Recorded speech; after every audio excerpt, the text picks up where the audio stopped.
Hi, I'm Jan van Veen and I help organizations and business leaders to drive momentum to continuously and rapidly adapt to changing requirements and new opportunities. And with that momentum, they have much better performance today, quicker and easier execution of their strategies, and much better value innovation for their future performance. Today, I'm going to talk about why common management practices actually create resistance and bring us into the situation that we need different management tools and leadership styles to kind of overcome that resistance. Now, in a nutshell, most companies do struggle with adapting to changes and new opportunities. And as a result of that, they see ongoing performance issues without adequate interventions. But they see that the execution of their new strategies and new programs are failing or are getting delayed. And they see too little value innovation beyond the incremental improvements, and they're not seeing any real preparations for their future success, also considering the potentially disruptive changes coming up. And as a result, these organizations fall behind competition and potentially even risk dropping out, like we've seen many companies doing, like Kodak, Motorola, Polaroid, One, Tandem, etc. Now, the main reason is that these organizations are not able to adequately adapt to changing requirements, while those companies who are able to adapt to changes and pursue new opportunities and maybe even drive change in the industry, those will be the winners of the next decade. Now, what is the problem then? Because by nature people are actually quite capable of adjusting and adapting to change and maybe even drive change, assuming there's a good enough reason and not too many obstacles.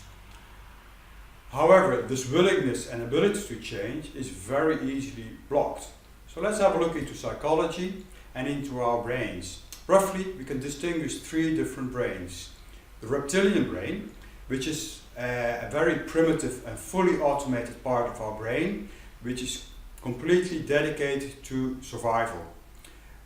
Once triggered, your brain is in survival mode, and the result is either fight or flight. Then the limbic brain is more about emotions and value, which is still subconsciously adjusting our behavior and actions based on our past experience, emotions and values.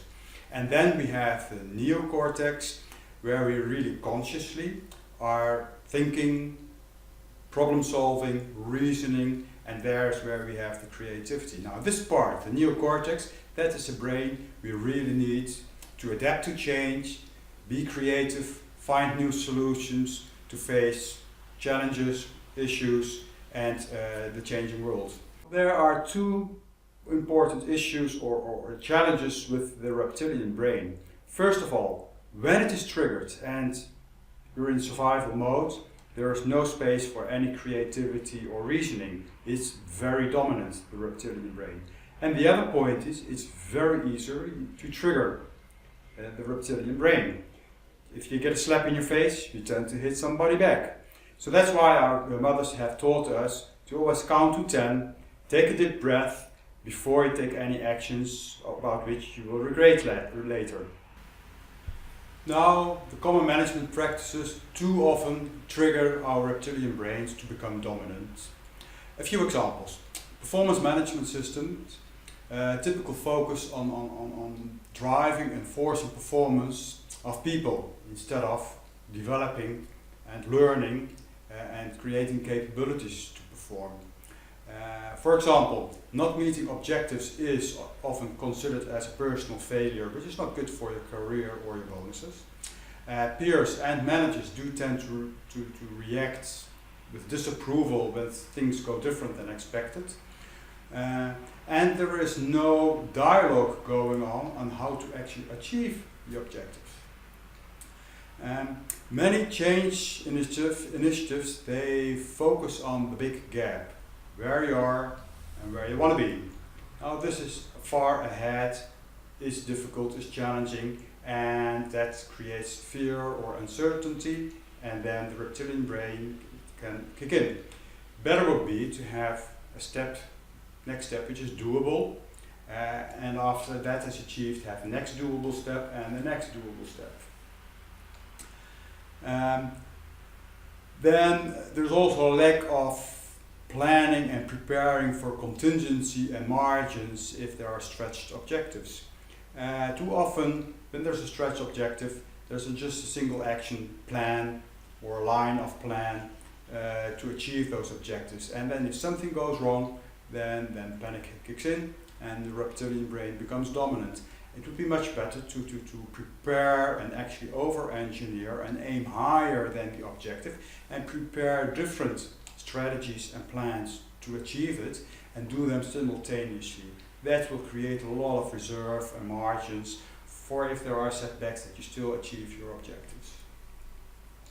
It is quite easy actually to recognize the reptilian brain at work. And we all can recognize that people are externalizing issues or challenges. Mentioned that this is a fact of industry, that competitors having the same challenges or issues. Teams or people pointing fingers to each other, that they are the reason things are going different than expected, or actually that they have to drive the change and not us. Window dressing, trying to cover up issues in performance or in progress, and therefore not having the opportunity to collaborate and to prepare the interventions which are needed, and a lot of skepticism and negativism going around in the organization. Those are typical signs of the reptilian brain at work. Now, instead of creating resistance to change and then trying to overcome that resistance to change, wouldn't it be great if you could prevent that resistance to change from existing? Everyone would be passionate and eager to jointly perform, to make things happen, to adapt to changing requirements, to pursue new opportunities, to learn, to develop. And this continuous and timely adaptation and change would actually be part of our DNA. And this is what we call momentum for sustainable success. And this is also exactly what the successful organizations have in place. They have applied new perspectives and new practices which drive this momentum. And this momentum is their foundation for a very adaptable, learning and growing organization, which is the foundation and the basis for any strategy to become successful. Now, our ongoing research, Momentum for Sustainable Success, is continuously defining and exploring these new perspectives, these new practices, as well as practical tools which will help you and your organization to drive this momentum for sustainable success. In upcoming articles and videos, I will further elaborate on these perspectives and practices and practical tools. Now I will very briefly describe the key elements of the momentum framework.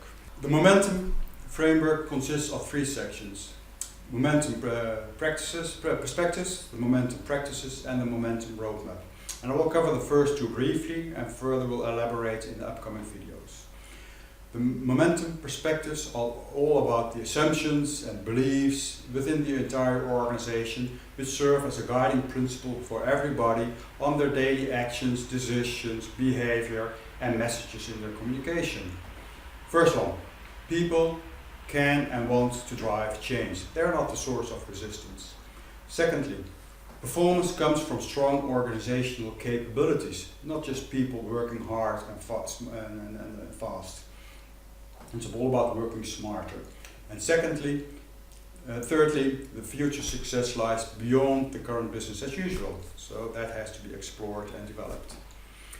Momentum practices are a set of more kind of sense and respond type of management practices, which are applied on all levels and across all functions in the organization.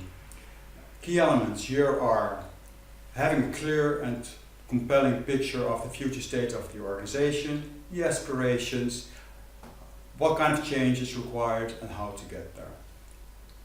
Secondly, having a continuous dialogue, a kind of strategic dialogue on all levels, on all functions, and actually across those levels and functions. Reviewing progress, results, new changes upcoming, new expectations upcoming, and how to adjust and further align priorities, action plans and strategies to really make sure that you make things happen jointly. And then thirdly, an outside-in learning and preparing for the future success, and especially here again, beyond business as usual. So what are some practical takeaways for you? Every business leader can start increasing momentum for sustainable success. Improve the performance right now, improve and make it easier to execute your strategies, and maybe even prepare for future success. First of all, make sure that you have a clear and shared vision of the future state of your organization and strategic intent,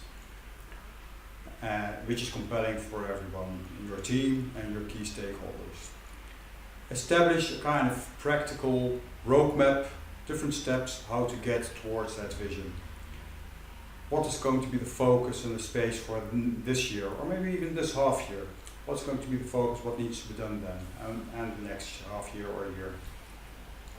And change the whole dialogue and dynamics within your team around the targets and objectives. Move it from monitoring and reviewing and being unhappy about things not achieved to how can we do this in a smart way, what kind of capabilities do we need to develop, and what can we learn from this. On top of this, I would recommend assess your momentum in your organization or in your team.